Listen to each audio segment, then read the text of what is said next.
अस्सलाम वालेकुम everyone and welcome back to my YouTube channel CSS blueprint with Syeda Umaima. अच्छा जी, आज ये हमारा introduction to CSS awareness series की वीडियो का पार्ट 6 है। ठीक है। अच्छा, इसमें जो आज हम हमारे सामने जो टॉपिक है इसके ऊपर हम यानी कि थोड़ा समझने की कोशिश करेंगे और डिस्कशन करेंगे, वो ये है कि how to select optionals for CSS exams. ठीक है जी।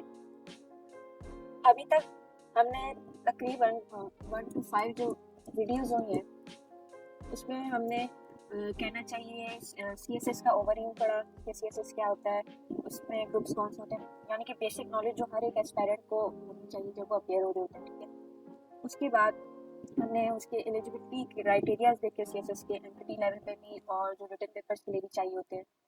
उसके साथ साथ फिर एमपीटी के बारे में हमने डिस्कशन की। फिर हमने सीएसएस के क्या कहते हैं ग्रुप्स के बारे में पढ़ा कि कितने टोटल्स आपके पास ऑप्शनल ग्रुप्स होते हैं। राइट। उसके साथ साथ थोड़ा बहुत हमने ये भी जानने की कोशिश की कि हर एक ग्रुप का यानी कि किस तरीके का सिलेबस हो सकता है। ज़्यादा इन डेप्थ हम ये हमने सारी चीज़ों पर ऊपर से टच की है। ठीक है। अब ये जो हमारा यानी कि इस 6 वीडियो का जो क्वेश्चन है वो ये होगा कि हम कोई भी एस्पायरेंट यानी कि जैसे कि जब उसने कंपलसरी, जब सबको पता है कि उसके टोटल 6 होते हैं। ठीक है। वो टोटल उसके 600 मार्क्स बनाते हैं, इसमें से आउट ऑफ 1200 में से। ठीक है। अब रिमेनिंग 600 कहाँ से आ जाते हैं? आपके ऑप्शनल्स में। ठीक है। तो ये रिमेनिंग आपके यहाँ से आते हैं। अब सबसे after like understanding these subjects का सबसे अहम पार्ट आता है ये ऑप्शनल सेलेक्ट करने का। अच्छा, इसको सिलेक्ट करते वक्त ना हर एस्पायरेंट को चाहिए कि उनको 5 फैक्टर्स के बारे में बताओ। ठीक है। सही। वो ये जो 5 फैक्टर्स हैं वो हमारे ये होते हैं कि सबसे पहले जो फैक्टर आपका आ जाता है फॉर सिलेक्शन ऑफ ऑप्शनल्स, सही, वो होता है आपका एकेडमिक बैकग्राउंड। सही। एकेडमिक प्लस प्रोफेशनल, इफ अगर आप प्रोफेशनल उसमें लाइफ में जा चुके हैं। ठीक है। प्रोफेशनल बैकग्राउंड भी आपका बहुत इंपॉर्टेंट होता है। यहाँ पे हम सबसे ज़्यादा ये चीज़ जब भी सेलेक्ट कर रहे होते हैं किसी भी सब्जेक्ट को ऑप्शनल लेवल के लिए। ठीक है। तो हम ये देखते हैं कि आपने जो अपनी स्टडीज़ की है वो किस यानी कि सब डिग्री से रिलेटेड की है। ठीक है। लेट्स अज्यूम अब जैसे कि एक स्टूडेंट है। ठीक है। उसने अपनी जो बैचलर्स की डिग्री है। ठीक है। बैचलर्स की डिग्री है उसने बिजनेस एडमिनिस्ट्रेशन में की है, कॉमनली बीबीए में। ठीक है। तो उसको ये देखना होगा कि ये डिग्री किन सब्जेक्ट्स में सही जाके फिट होती है। जैसे कि यहाँ पे मैं बता सकती हूँ कि जो आपका ग्रुप 2 है। ठीक है। उसमें आपके पास आ जाता है बिजनेस एड का एक कोर्स। ठीक है। तो वहाँ पे आप ये बिजनेस एड का ये टोटल 100 नंबर्स का कोर्स होता है, इसको आप ऑप्ट कर सकते हैं। ठीक है। अच्छा जी, सेकंड फैक्टर जो किसी भी एस्पायरेंट को यानी कि अपने अपने मुकाबले रख के अंडरस्टैंड करना होता है ऑप्शनल सिलेक्शन में, वो ये होता है कि आपका इंटरेस्ट कहाँ पे है। सही। अब बाज़ औक़ात स्टूडेंट्स यानी कि ऐसे भी सब्जेक्ट्स चूज़ करते हैं जिनमें उनका कोई बैकग्राउंड नहीं होता, नो बैकग्राउंड। ठीक है। बैकग्राउंड नहीं होता। ठीक है। और वो सिर्फ अपने इंटरेस्ट की बेस पे ये चीज़ें चेक करते हैं यानी कि सब्जेक्ट सेलेक्ट कर लेते हैं। तो सभी हम यही ऊपर वाली एग्जाम्पल ले लेते हैं कि बिजनेस एड यानी कि एक एस्पायरेंट ने चूज कर लिया, उसका यानी कि बैकग्राउंड था। अब वो जैसे कि चला जाता है जो आपका ग्रुप नंबर 6 है, ग्रुप नंबर 6 जिसमें आपके पास मैक्सिमम सारे लॉ से रिलेटेड ही यानी कि सब्जेक्ट्स मौजूद है। उसमें से उसने कर ली क्रिमिनोलॉजी सेलेक्ट अपने इंटरेस्ट की बेस पे। ठीक है। अब और उसको सिलेबस भी उससे पढ़ा, सारी चीज़ें देख ली। ठीक है। सब अंडरस्टैंड हो गई। तो उसका इंटरेस्ट इसका हुआ तो उसने ऑप्ट कर लिया, तो इस बेसिस पे भी आप ऑप्ट कर सकते हैं। अच्छा जी, third and most important point यानी या फैक्टर टू कंसीडर है आपका ओवरलैपिंग नेचर। किसकी? आप जो सब्जेक्ट सेलेक्ट कर रहे हो। ठीक। ओवरलैपिंग नेचर से मुराद यानी कि जो आप जैसे कोई एक स्पेसिफिक सब्जेक्ट सेलेक्ट कर रहे हो वो सब्जेक्ट आपके बाकी के जो सिलेक्टेड ऑप्शनल्स है उनसे कितना यानी कि ओवरलैप होता है with respect to the syllabus and आपकी कंपलसरी से कितना ओवरलैप होता है। इससे क्या होता है कि जब भी आप प्रिपरेशन करने बैठते हो तो आपका जो प्रेप टाइम होता है वो आपका हाफ हो जाता है, बिल्कुल कम हो जाता है। सही है। अब जैसे कि यहाँ पे हम एग्जांपल ले लेते हैं कि जैसे कि आपके पास है इंट्रोडक्शन इंडो पाक हिस्ट्री। ठीक है। ये एक ऑप्शनल है आपका इंडो पाक हिस्ट्री। ये जो इंडो पाक हिस्ट्री है ये आपका जाके लगता है पीए पाकिस्तान अफेयर्स में, सीए करंट अफेयर्स में भी जाके लगता है। सही। जिस तरीके से अगर आप अगर जैसे कि जब आप पाकिस्तान अफेयर्स प्रिपेयर करने बैठते हैं तो उसके साथ साथ आपका इंडो पाक हिस्ट्री पूरा प्रेप हो जाता है आसानी के साथ। ठीक है जी। फोर्थ यानी कि जो फैक्टर है वो ये है कि जो आपका सब्जेक्ट की जो नेचर है वो कैसी है, यानी कि उसकी लेंथ कितनी है सब्जेक्ट की सिलेबस की। उसके अलावा जो पेपर में अपेयर होने वाले क्वेश्चन है उनकी नेचर क्या है, कि वो शॉर्ट एंडेड है, क्लोज एंडेड है या ओपन एंडेड है। ठीक है, यहाँ पे ज़्यादातर एस्पायरेंट्स उन सब्जेक्ट्स को यानी कि चूज करने की कोशिश करते हैं जिनके जो क्वेश्चन जो होते हैं वो क्लोज एंडेड होते हैं। ठीक है, उसके साथ साथ उनका सिलेबस भी प्लस जो सिलेबस होता है वो भी उनका क्लोज एंडेड होता है।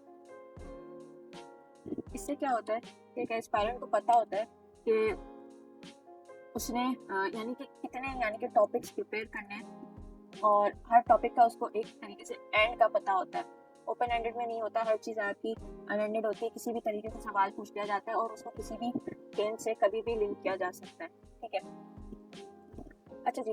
एंड जो लास्ट यानी कि जो फिफ्थ फैक्टर है जो आपके ऑप्शनल्स में सिलेक्शन के लिए आपको थोड़ा बहुत देखना पड़ता है, वही होता है कि स्कोरिंग ट्रेंड। आप अच्छा जी पास्ट पेपर्स को देखते हुए या पास्ट ईयर्स को हम देखते हुए ये स्कोरिंग ट्रेंड्स उनका हर साल अंदाजा हो जाता है कि हालांकि जो ऑप्शनल है कि इसने लास्ट ईयर किस तरीके से यानी कि स्कोर किया हर स्टूडेंट के लिए।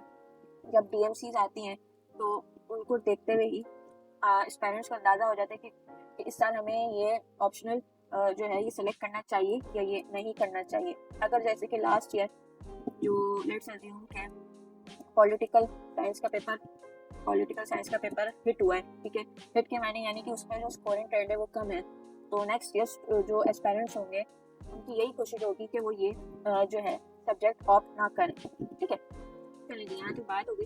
अब इसके नीचे ये मैंने मल्टीपल जो ग्रुप्स हैं उनकी प्री रिक्विजिट्स यानी कि एकेडमिक बैकग्राउंड क्या होना चाहिए। ठीक है, और नेचर ऑफ सब्जेक्ट, उसके साथ साथ स्कोरिंग ट्रेंड और कितना वो सब्जेक्ट्स के साथ ओवरलैप्स करते हैं, उसके साथ साथ थोड़े बहुत की नोट्स उनके मैंने आफ्टर यानी कि एनालिसिस मैंने सारी चीज़ें ऐड करके तैयार की हैं। ठीक है, so let's go through this. अच्छा जी, जो ग्रुप 1 है उसमें हमारे पास जो आ जाते हैं वो ज़्यादातर साइंस के सब्जेक्ट्स होते हैं। ठीक है, अब इसमें सबसे पहले जो सब्जेक्ट आपके पास आता है वो फिजिक्स का होता है। उसमें जो प्री रिक्विजिट होती है वो मिनिमम जो यानी कि एकेडमिक बैकग्राउंड माना जाता है वो होता है कि एमएससी फिजिक्स होना चाहिए। ठीक है, क्यों? क्योंकि ये जो सब्जेक्ट होता है इसका जो नेचर ऑफ सिलेबस होता है, ठीक है, वो लॉन्ग सिलेबस होता है, सही, मगर यहाँ पे जो क्वेश्चन होते हैं वो क्लोज एंडेड होते हैं। अच्छा जी, इसका स्कोरिंग ट्रेंड होता हाई है मगर रिस्की से क्या मुराद कि या तो यहाँ पे पूरे मार्क्स आएंगे या तो यहाँ पे 0 नंबर आएंगे, क्योंकि ये न्यूमेरिकल बेस होता है। ये यहाँ की नोट्स पे रिटर्न है कि न्यूमेरिकल बेस्ड है, आइदर फुल मार्क्स और 0।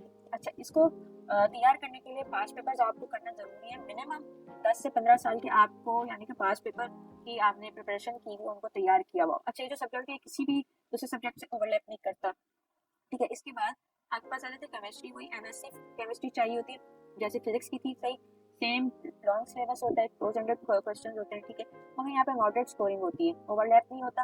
मॉडरेट से मुराद आपका यानी कि अब जैसे कि ये दोनों जो है ये 200 मार्क्स के होते हैं। ठीक है, तो इनमें मॉडरेट स्कोरिंग आपकी हो जाती है तकरीबन 100 to 90। इसमें तो वही बात है, जो केमिस्ट्री है मॉडरेट 100 to 90 आपकी मॉडरेट स्कोरिंग होती है। मेरा जो फिजिक्स होता है वही हाई होता है, या तो आपके फुल नंबर आएंगे या आपके 0 नंबर आएंगे। ठीक है, अच्छा जी, अप्लाइड मैथमेटिक्स में आपको एमएससी मैथमेटिक्स चाहिए होता है, फिर एमएससी है, फिर लॉन्ग सिलेबस होता है, वही बात, फिर क्लोज एंडेड क्वेश्चन होते हैं, फिर हाई रिस्की, वही सिमिलर टू फिजिक्स। यहाँ पे पार्शियल मार्क्स नहीं होता है, आइदर फुल और 0, प्लस आपके जो अप्लाइड प्योर एंड स्टैटिस्टिक्स इसमें आपको सिर्फ प्रैक्टिस चाहिए होती है। मैक्सिमम प्रैक्टिस जितनी आप कर सके उतनी कम होती है। ठीक है, अच्छा जी, प्योर मैथमेटिक्स का भी यही सीन है कि एमएससी आपको रिक्वायर्ड है, लॉन्ग सिलेबस है, क्लोज एंडेड है। यहाँ पे लो टू मीडियम स्कोरिंग होती है, वही सेम नेचर है इसका कि 0 या फिर फुल 100। ठीक है, स्टैटिस्टिक्स में भी एमएससी चाहिए होती है, long syllabus, close ended, but ये लो स्कोरिंग होता है। जनरल एस्पायरेंट जो होते हैं उनके लिए रिकमेंडेड नहीं होता। कई जनरल एस्पायरेंट से मुराद जिनकी डिफरेंट डिग्रीज हो जाती हैं। ठीक है, अच्छा जी, जो एमएससी जियोलॉजी होता है ये भी लॉन्ग सिलेबस है, क्लोज एंडेड होता है, तो जियोलॉजी में एमएससी चाहिए होती है। अच्छा जी, मॉडरेट स्कोरिंग है। अच्छा, ये ओवरलैप आपका करता है ज्योग्राफी का, यानी कि सब्जेक्ट है ग्रुप नंबर 7 में, उसके साथ नहीं 7 में नहीं, आई गेस ग्रुप नंबर 5, हाँ ग्रुप नंबर 5 में ज्योग्राफी का आपका सब्जेक्ट है उसके साथ ओवरलैप करता है। ठीक है, अच्छा पहले ये 200 बिफोर 2016, ठीक है, 2016 की जो रिफॉर्म्स थी उससे पहले ये 200 नंबर का सब्जेक्ट होता था। मार्क्स इसके 200 नंबर के अब आफ्टर 2016 तो ये 100 नंबर का कर दिया गया है, ठीक है, बट स्टिल जो इसका जो सब्जेक्ट है वो उतना ही लेंथी है, फॉर वही 200 मार्क्स वाला ही सब्जेक्ट ओनली फॉर अब 100 नंबर के 100 नंबर के लिए वो 200 नंबर वाला जो होता है सिलेबस अप्लाई हो रहा होता है, ठीक है। अच्छा जी, अब सेकंड ग्रुप में अगर हम देखें तो सबसे पहले हमारे पास आ जाता है अकाउंटिंग एंड ऑडिटिंग, ठीक है। इसमें जो बैकग्राउंड रिक्विजिट होती है वो आपको स्ट्रॉन्ग बैकग्राउंड चाहिए होता है। ACCA, CA, ICMA या डिफरेंट जो अकाउंट्स की डिग्रीज होती हैं वो उनके जो होल्डर होते हैं वो इसमें आराम से अपेयर हो सकते हैं। ये भी जो नेचर ऑफ सब्जेक्ट है इसका यही लॉन्ग सिलेबस है, क्लोज एंडेड क्वेश्चंस होते हैं, ठीक है। जो स्कोरिंग ट्रेंड है अब हाई हो गया है, सही है, बिफोर 2011 इट वाज लो, ठीक है, किसी से ओवरलैप नहीं करता है ये सब्जेक्ट। अच्छा, इसमें जो इम्पोर्टेंट आपको पॉइंट ध्यान में रखना होता है कि रिव्यूइंग ऑफ पास्ट पेपर्स यहाँ पे ज़रूरी होती है, मिनिमम 10 to 15 ईयर्स की, ठीक है। उसके बाद आपके पास आ जाते हैं इकोनॉमिक्स। इकोनॉमिक्स में आपको स्ट्रॉन्ग बैकग्राउंड चाहिए होता है। इसमें एमफिल एंड PhD वाले लोग भी, इवन जिन्होंने PhD की होती है वो भी फेल हो जाते हैं क्योंकि इसका पेपर काफ़ी कॉम्प्लेक्स होता है और कहना चाहिए वाइड रेंज ऑफ यानी कि कॉन्सेप्ट्स को एक साथ मिला के उसके सवाल पेपर में दिए जाते हैं। लॉन्ग सिलेबस होता है, क्लोज एंडेड भी होता है मगर समटाइम्स ओपन एंडेड भी हो सकता है, ठीक है, नॉट हाई स्कोरिंग, सही। मगर ये जो सब्जेक्ट है आपको ओवरलैप करता है ऐसे पाकिस्तान अफेयर्स, करंट अफेयर्स, ये आपके 3 मेन कंपलसरीज हैं जिनके साथ ये यानी कि ओवरलैप कर रहा होता है। अच्छा, ये BSc होल्डर्स के लिए रिकमेंडेड नहीं होता। इसके बाद जो आपके पास तीसरे नंबर में जो आ जाता है सब्जेक्ट इस ग्रुप में वो कंप्यूटर साइंस का है। इसमें भी आपको स्ट्रॉन्ग बैकग्राउंड चाहिए होता है। BS एंड MSc वाले ये ऑप्ट कर सकते हैं। फिर लॉन्ग सिलेबस है एंड क्लोज एंडेड क्वेश्चन होते हैं यहाँ पे। स्कोरिंग ट्रेंड अगर इसका देखा जाए तो 120 to 130 मार्क्स अवेल किए जा सकते हैं अगर अच्छी प्रिपरेशन की हुई हो। वही बात है, ओवरलैप नहीं करता। उसके अलावा इसका सिलेबस लेंथी होता है और बहुत टाइम कंज्यूमिंग होता है, ठीक है। अच्छा, ये जितने भी जो ग्रुप 2 है ये टोटल जो है आपका 200 मार्क्स वाले आपके ये सारे सब्जेक्ट्स हैं। इसमें 2 पेपर होते हैं, पेपर 1 प्लस पेपर 2, ठीक है। अच्छा जी, अब इंटरनेशनल रिलेशन आ जाता है आपका IR। इसमें बैकग्राउंड की जरूरत नहीं होती, ठीक है। उसके अलावा जो ये लॉन्ग सिलेबस है और इसके जो क्वेश्चन होते हैं वो ओपन एंडेड होते हैं ज़्यादातर, ठीक है। ओपन एंडेड से मुराद के मल्टीपल जो सिनेरियोज होते हैं या जैसे कि लेट्स सपोज कॉन्फ्लिक्ट्स होते हैं उनको कंबाइन करके एक क्वेश्चन को सामने रख दिया जाता है। अब उसका आंसर आप किसी भी तरीके से दे सकते हैं और आपको ये एक थोड़ा बहुत तो यानी कि इतना तो अंदाज़ा हो ही जाता है जब कोई स्टूडेंट प्रिपेयर कर रहा होता है कि आगे जो एग्जामिनर है वो क्या मांग रहा है, अगर उसने थोड़ी प्रिपरेशन की हुई हो। अगर जैसे कि कोई यानी कि रट के जा रहा है तो उनको उनके लिए ये मुश्किल हो सकता है, ठीक है। अब यहाँ पे अगर देखें तो IR में जो स्कोरिंग ट्रेंड है वो हमारा 120 to 125 मार्क्स का होता है। अच्छा, यहाँ पे जो IR का प्लस पॉइंट है वो ये है कि ये आपके ऐसे Pakistan affairs, current affair, US history और इंटरनेशनल लॉ ILAW से आपके काफ़ी ज़्यादा यानी कि ओवरलैप होता है। बहुत सी चीज़ें सिलेबस की यहाँ पे आपको मिल जाती हैं जिसकी वजह से आपकी जो प्रिपरेशन टाइम वो काफ़ी कम हो जाता है। अच्छा जी, गुड फॉर दोस्त। अच्छा, ये यहाँ पे ये शो हो गया कि ये जो था ये इसका पार्ट है और ये जो नीचे वाला है ये इसका पार्ट है, ठीक है। अच्छा अच्छा, जो इसका की नोट है वो ये है कि IR के लिए वो उन लोगों के लिए इजी होता है जो अपना कॉन्सेप्ट स्ट्रॉन्ग तरीके से बिल्ड करते हैं, उस पर फोकस रखते हैं। प्लस वही मैंने बात की, ओपन एंडेड है तो आपको स्ट्रॉन्ग एनालिटिकल माइंडसेट की सख्त जरूरत होती है, ठीक है। अब जरा पॉलिटिकल साइंस को देख लेते हैं, इस ग्रुप के लास्ट सब्जेक्ट को। इस पर भी बैकग्राउंड नीड नहीं होता, लॉन्ग सिलेबस होता है और यहाँ पे प्लस पॉइंट होती है कि क्लोज एंडेड होता है मोस्टली। इधर भी स्कोरिंग ट्रेंड जो है वो आपका IR की तरह सिमिलर है कि 120 to 125 मार्क्स आप आराम से यानी कि मीडियम प्रिपरेशन पे आप स्कोर कर सकते हैं। इसके बाद ये जो आपका जो पॉलिटिकल साइंस है ये आपके कहने का चाहिए सबसे ज़्यादा सब्जेक्ट से ओवरलैप करता है। सबसे पहले तो ये SSC करते हैं, फिर आपका पाकिस्तान अफेयर्स हो गया, फिर करंट अफेयर्स, फिर सोशलॉजी, फिर जेंडर स्टडीज़, फिर आपका पब्लिक एडमिनिस्ट्रेशन, फिर गवर्नेंस आ गया, फिर US हिस्ट्री आ गया, फिर कॉन्स्टिट्यूशन लॉ आ गया। उसके साथ साथ कहना चाहिए फर्दर मोर अगर आप पॉलिटिकल साइंस को थोड़ी प्रिपेयर करते हैं तो आप बाकी भी सब्जेक्ट्स में इसको किसी ना किसी तरीके से इंक्लूड कर सकते हैं। अच्छा जी, यहाँ का की नोट ये है कि ये उनके लिए यानी कि good for those student which have strong memorisation, ठीक है। वो स्टूडेंट जो स्ट्रॉन्ग तरीके से यानी कि रट्टा लगाने या चीज़ों को मेमोराइज कर सकते हैं, ठीक है। उसके अलावा इसमें जो टॉपिक्स होते हैं वो रिपीटेड होते हैं। अब जैसे कि इसका एक आपका इसके पॉलिटिकल साइंस का जो पेपर 1 है, ठीक है, उसका जो पार्ट ए होता है वो आपके फिलोसफर्स पे होता है सारे, ठीक है। पॉलिटिकल साइंस के जितने भी ओल्ड फिलोसफर्स हैं उनके ऊपर होता है, ठीक। तो उनमें लिमिटेड आपके पास टोटल तो कहना चाहिए तकरीबन 30 के करीब आपके पास फिलोसफर्स होते हैं, ठीक है। मगर उनमें से तकरीबन अगर आप मैक्सिमम 15 भी फिलोसफर तैयार करके चले जाएं, ठीक है, तो आपका पेपर बहुत तरीके से आसानी से हो जाता है। अच्छा, let's move on to group number 3। अच्छा जी, यहाँ पे आपके इस ग्रुप में आपके पास ये आपका एडमिनिस्ट्रेशन का ग्रुप है, ठीक है। इसमें जितने भी सब्जेक्ट्स हैं वो टिपिकली किसी ना किसी एडमिनिस्ट्रेशन से उनका ताल्लुक है। सबसे पहले देखते हैं तो आपके पास बिजनेस एड आ गया, ठीक है। इसमें प्री रिक्विजिट्स होती हैं, ठीक है। एमबीए भी रिक्वायर्ड है, और जो यानी कि बैचलर्स वाला स्टूडेंट है वो भी अपेयर हो सकता है, बट इफ उसकी जो कॉन्सेप्ट है वो बहुत ज़्यादा पक्के और अच्छे तरीके से उसने प्रिपेयर किए हो। इसका जो नेचर है, इसमें जो यानी कि सब्जेक्ट का वो ये है कि लॉन्ग सिलेबस होता है, वही पे क्लोज एंडेड क्वेश्चन होते हैं, हाई स्कोरिंग है अच्छा खासा, और ये मगर ओवरलैप नहीं करता।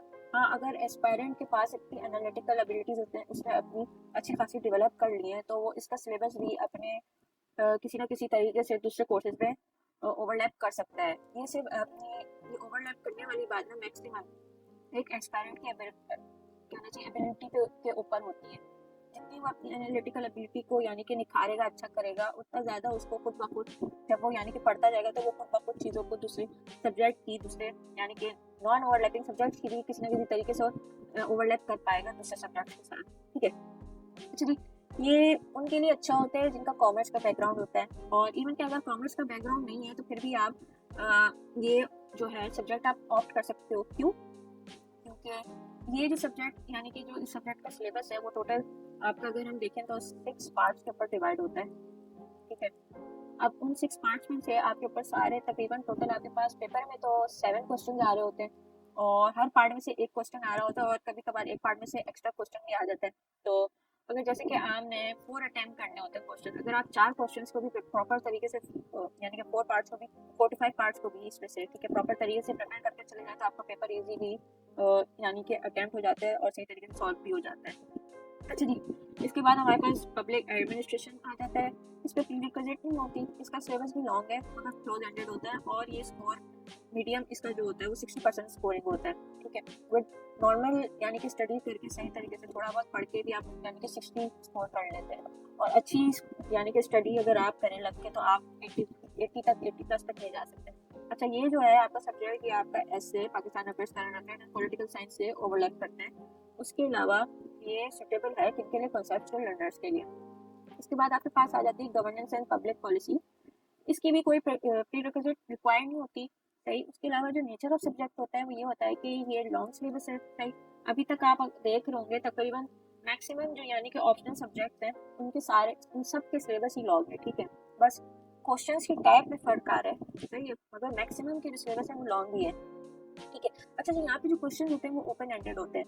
अच्छा, स्कोरिंग ट्रेंड इसका मॉडरेट होता है, सही, वही 50 के अराउंड अगर आप देख लें। उसके अलावा जो इसकी ओवरलैपिंग होती है वो ऐसे के साथ है, Pakistan affairs, current affairs and political science के साथ होती है। उसके अलावा ये जो आपका गवर्नेंस एंड पब्लिक पॉलिसी है आपकी पब्लिक एड से भी ओवरलैप करता है। इसके बाद हमारे पास आ जाता है टाउन प्लानिंग। यहाँ पे भी कोई प्री रिक्विजिट रिक्वायर्ड नहीं होती, मगर जो सिविल इंजीनियर्स जो होते हैं वो अगर ये इस सब्जेक्ट को ऑप्ट करें तो वो इसमें बहुत अच्छे तरीके से शाइन करते हैं, ठीक है। अच्छा जी, nature of subject long syllabus है, क्लोज एंडेड होता है, ठीक है। पार्शली मतलब कुछ सवाल इसके क्लोज एंडेड होते हैं, कुछ सवाल ओपन एंडेडनेस की तरफ चले जाते हैं, ठीक है। स्कोरिंग ट्रेंड यहाँ पे मीडियम होता है, और कभी कभार मिक्स भी होता है। मिक्स से मुराद कि आपके पास यहाँ पे लो स्कोरिंग भी देखी जा सकती है, हाई भी देखी जा सकती है, और मीडियम भी देखी जा सकती है, ठीक है। ये जो टाउन प्लानिंग है ये आपका सब्जेक्ट ज्योग्राफी से ओवरलैप करता है, ठीक है। यहाँ पे वही की नोट पे फिर बात की गई है कि लेंथी सिलेबस है, ठीक है। नेक्स्ट हमारे पास आ जाते हैं मेरे ग्रुप 4 है, यहाँ है हिस्ट्री का। यहाँ पे ये ग्रुप है, इसमें मैक्सिमम जितने भी सब्जेक्ट्स हैं ये सारे किसी ना किसी की हिस्ट्री से डील कर रहे होते हैं। तो सबसे पहले यहाँ पे सब्जेक्ट है वो इंडो पाक हिस्ट्री है, इसमें प्रीरिक्विजिट रिक्वायर्ड नहीं है, ठीक है।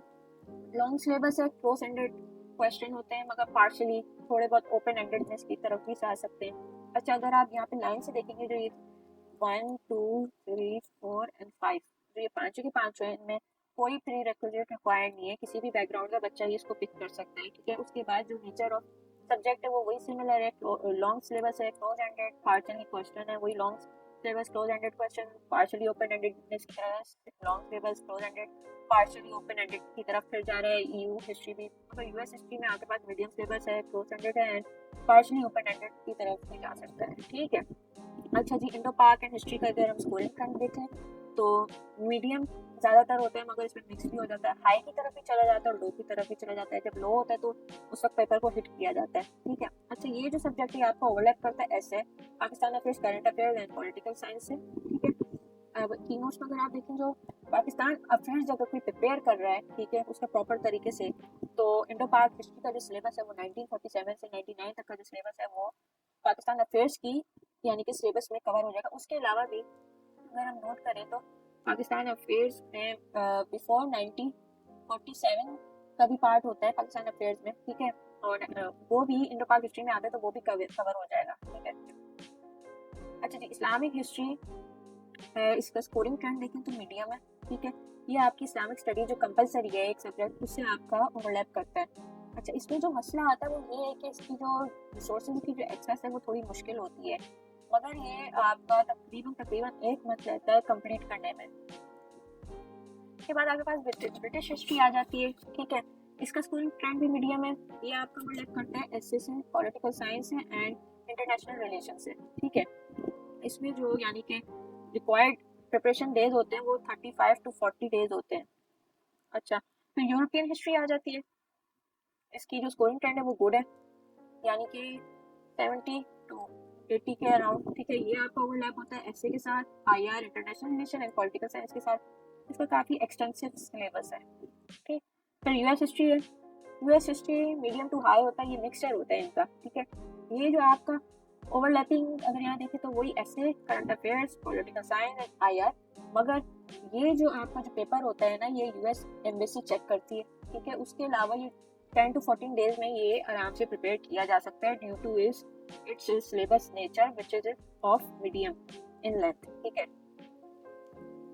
अब ग्रुप 5 की तरफ जाएं तो ग्रुप 5 में हमारे पास आ जाता है जेंडर स्टडीज नंबर 1 जो सब्जेक्ट है, इसमें भी कोई प्रीरिक्विजिट रिक्वायर्ड नहीं होती, ठीक है।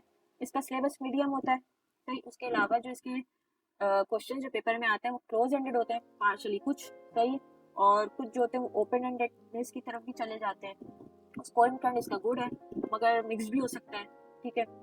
इसमें हाई भी हो सकता है, गुड हो सकता है, मॉडरेट एंड लो सारे आ सकते हैं यहाँ पे स्कोरिंग ट्रेंड। अच्छा, जेंडर स्टडीज जो है वो आपका आफ्टर पॉलिटिकल साइंस सबसे ज़्यादा ओवरलैप होने वाला सब्जेक्ट है। ये सब्जेक्ट आपका ऐसे पॉलिटिकल साइंस से होता है, पाकिस्तान अफेयर्स से होता है, करंट अफेयर्स से होता है, सोशियोलॉजी से, एंथ्रोपोलॉजी एंड दूसरे सब्जेक्ट से भी आप ओवरलैप ऐसे कर सकते हो, इस्लामियत से भी इवन आप ओवरलैप कर सकते हो इससे। वही बात है कि ओवरलैपिंग का जो यानी कि मेथोडोलॉजी होती है एप्लीकेशन की वो एक एस्पायरेंट के ऊपर होती है, सही। एस्पायरेंट की एनालिटिकल एबिलिटीज कितनी स्ट्रॉन्ग है तो वो जो नॉन ओवरलैपिंग सब्जेक्ट्स भी होते हैं ना उसको भी किसी ना किसी तरीके से दूसरे सब्जेक्ट्स में इंकॉर्पोरेट करके आंसर दे देते हैं, ठीक है।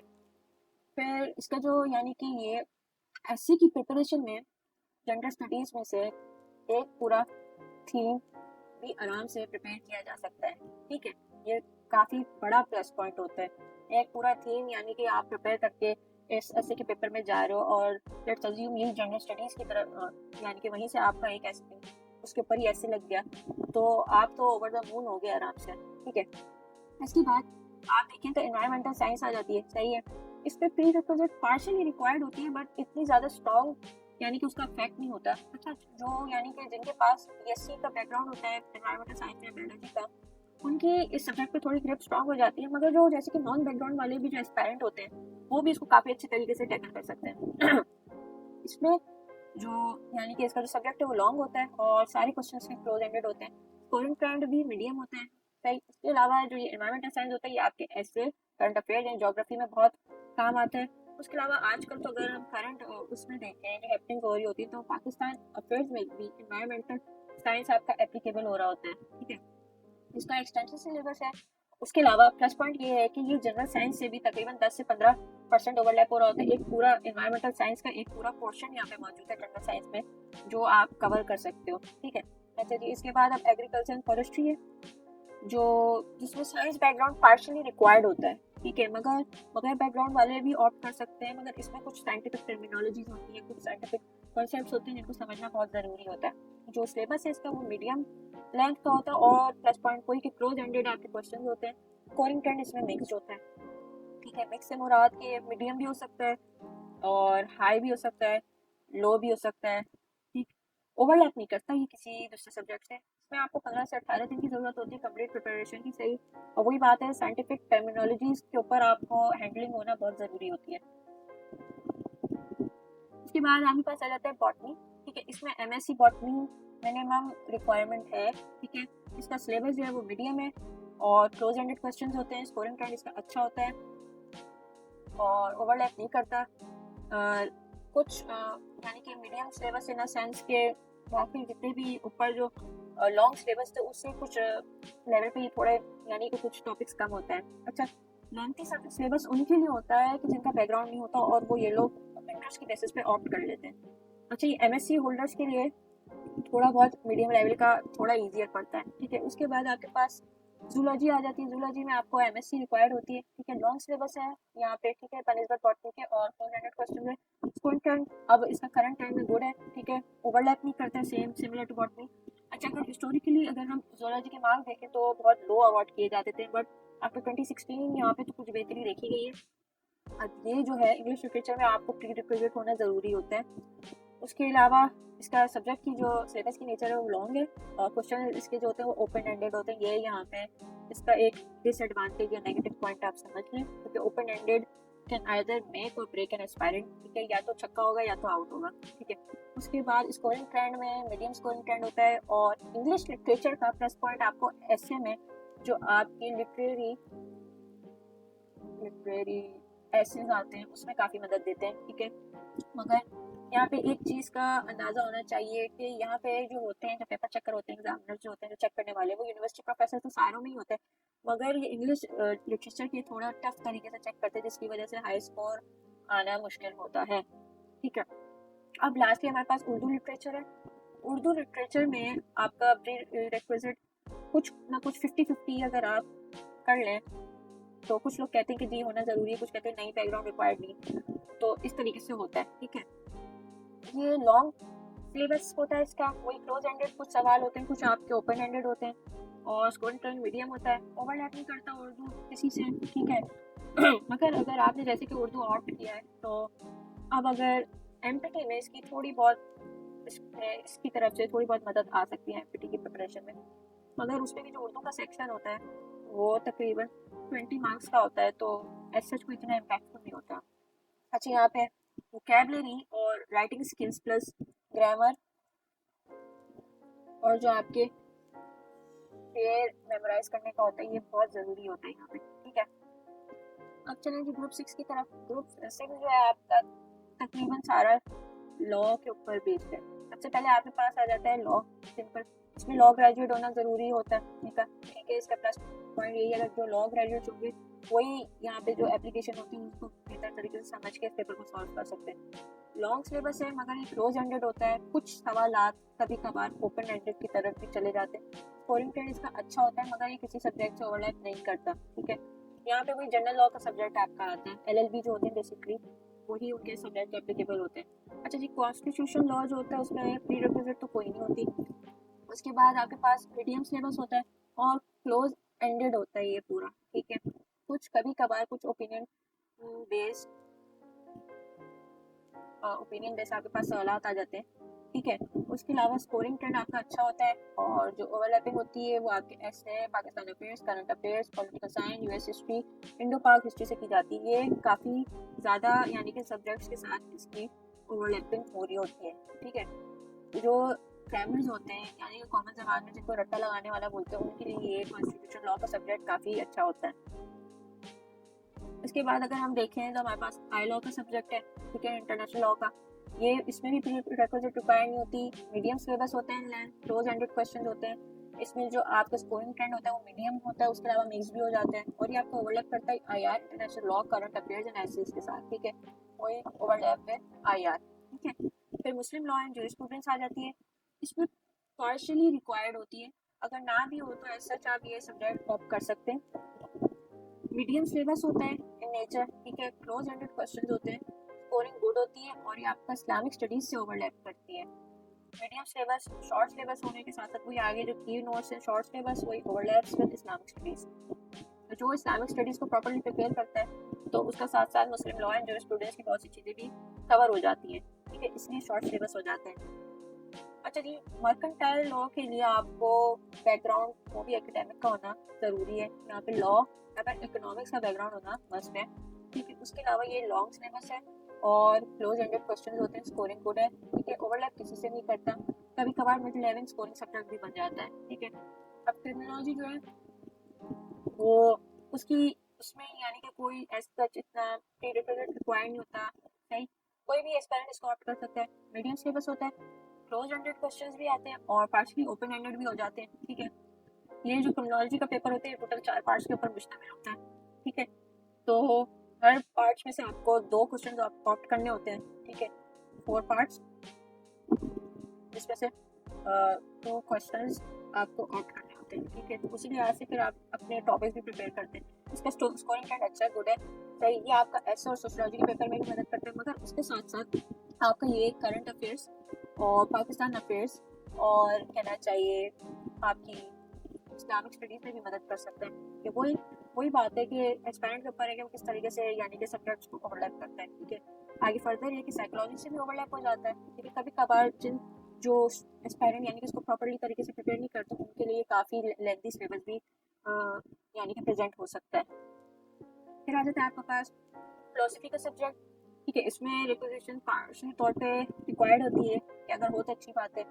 शॉर्ट सिलेबस है, ठीक है, क्रॉस एंडेड क्वेश्चंस है मगर कभी कभार वही ओपन एंडेड क्वेश्चंस भी आ सकते हैं। अच्छा, ये जो फिलोसफी का जो यानी कि सब्जेक्ट है ये काफ़ी रूखा फीका सब्जेक्ट होता है, तो इसमें कहना चाहिए अटेंशन रखने के लिए हर एस्पायरेंट्स को एक बहुत ही कहना चाहिए हाई लेवल ऑफ कंसंट्रेशन यहाँ पे रिक्वायर्ड होती है, ठीक है, बिकॉज ऑफ इट्स नेचर, ठीक है। अच्छा, स्कोरिंग ट्रेंड इसका भी गुड है और ये पॉलिटिकल साइंस है आपके जो पेपर 1 का पार्ट ए है, ठीक है, वहाँ जाके ये फिलोसफी का सेक्शन पूरा लग जाता है। इसमें जो रिक्वायरमेंट होती है वो ब्रॉड थिंकिंग होती है और 2 महीने की प्रिपरेशन यहाँ पे रिक्वायर होती है। इसके बाद फिर ग्रुप 7 की तरफ हम चलेंगे, हमारा लास्ट ग्रुप है, ठीक है। तो इसमें आपके पास जो पहला सब्जेक्ट आता है वो आता है जर्नलिज्म एंड मास कम्युनिकेशन। यहाँ पे भी रिक्वायर्ड नहीं होती, लॉन्ग सिलेबस है मगर क्लोज एंडेड क्वेश्चंस होने की वजह से कुछ यहाँ पे आसानी हो जाती है। स्कोरिंग ट्रेंड भी अच्छा है और ये आपके एसे से ओवरलैप करता है, वही यूजफुल फॉर एसे प्रिपरेशन और एक्सपेंसिव सिलेबस है। साइकोलॉजी का सब्जेक्ट आ गया है, यहाँ पे पार्शियल रिक्वायरमेंट होती है, अगर आपका बैकग्राउंड हो तो बहुत अच्छी बात है, प्लस पॉइंट हो जाता है, नहीं होता तो फिर भी आप प्रिपेयर कर सकते हैं इसको। लॉन्ग सिलेबस है, वही क्लोज एंडेड क्वेश्चन है, गुड स्कोरिंग ट्रेंड है मगर ये ओवरलैप नहीं करता, लेंथी सिलेबस है मगर इजी टू अंडरस्टैंड है। चलिए जी, एक ये प्लस पॉइंट हो गया।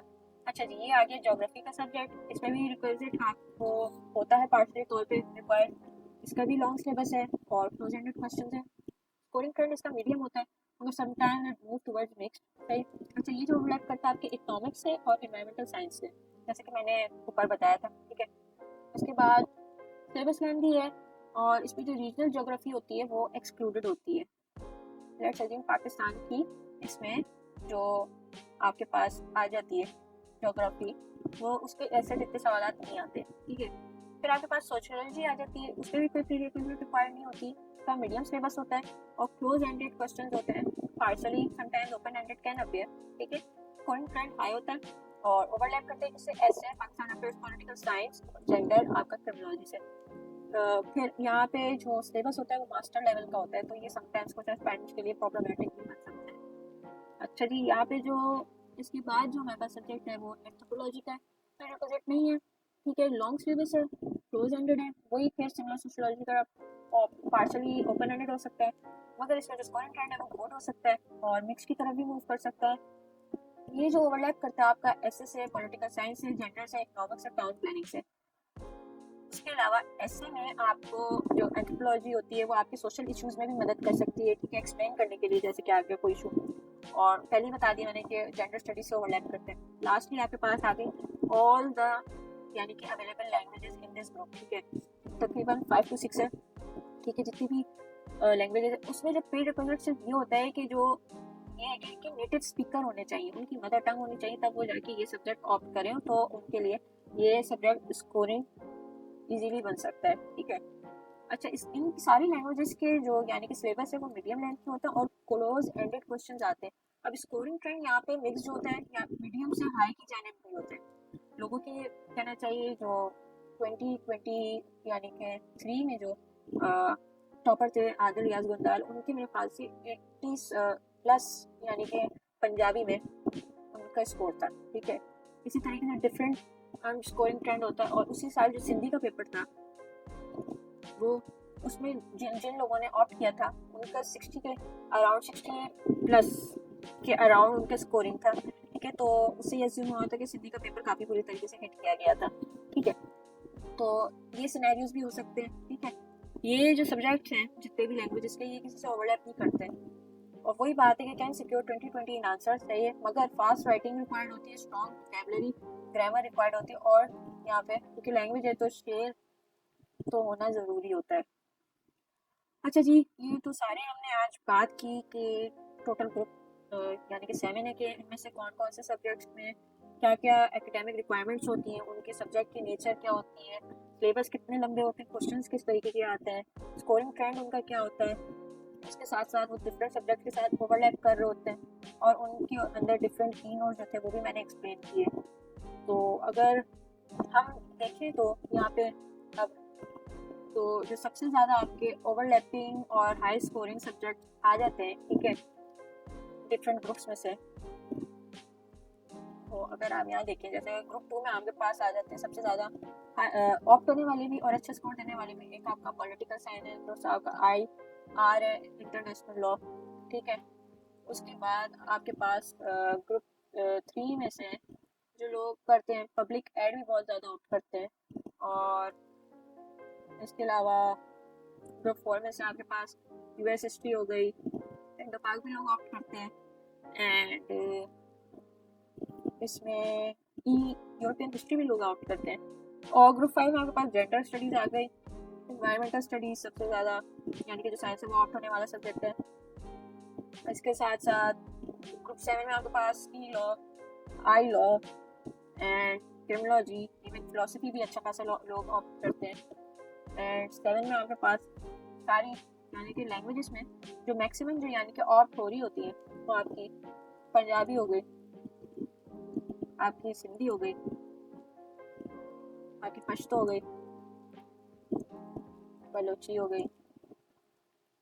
ये 4 जो हैं, क्योंकि ये 4 सब हैं तो इनके नेटिव स्पीकर सबसे ज़्यादा यही ऑप्ट कर रहे होते हैं। उसके अलावा इसमें से आपकी सोशियोलॉजी भी ऑप्ट किया जाता है, लोग कहना चाहिए एंथ्रोपोलॉजी की तरफ भी चले जाते हैं, जर्नलिज्म एंड मास कॉम, और जो यानी कि जिनका मेडिकल का होता है तो वो लोग ये साइकोलॉजी भी ऑप्ट करते हैं, ठीक है। तो ये मैक्सिमम ये वो सब्जेक्ट्स हैं जो सबसे ज़्यादा ऑप्ट हो रहे होते हैं, ठीक है। मगर ये तो एक एस्पायरेंट के ऊपर है, जैसे कि जो मैंने 5 फैक्टर बताए उनमें से कौन सा फैक्टर है जो एस्पायरेंट के ऊपर सबसे ज़्यादा यानी कि स्ट्रॉन्ग तरीके से इन्फ्लुएंस कर रहा होता है, उसकी बेसिस पे फिर वो यानी कि अपने ऑप्शन सेलेक्ट करते हैं। तो एट दी एंड ये सब यानी कि एस्पायरेंट के ऊपर है कि उसने कौन सा सब्जेक्ट सेलेक्ट करना है, ठीक है। तो आज की वीडियो के लिए सिर्फ यही इतना सही था।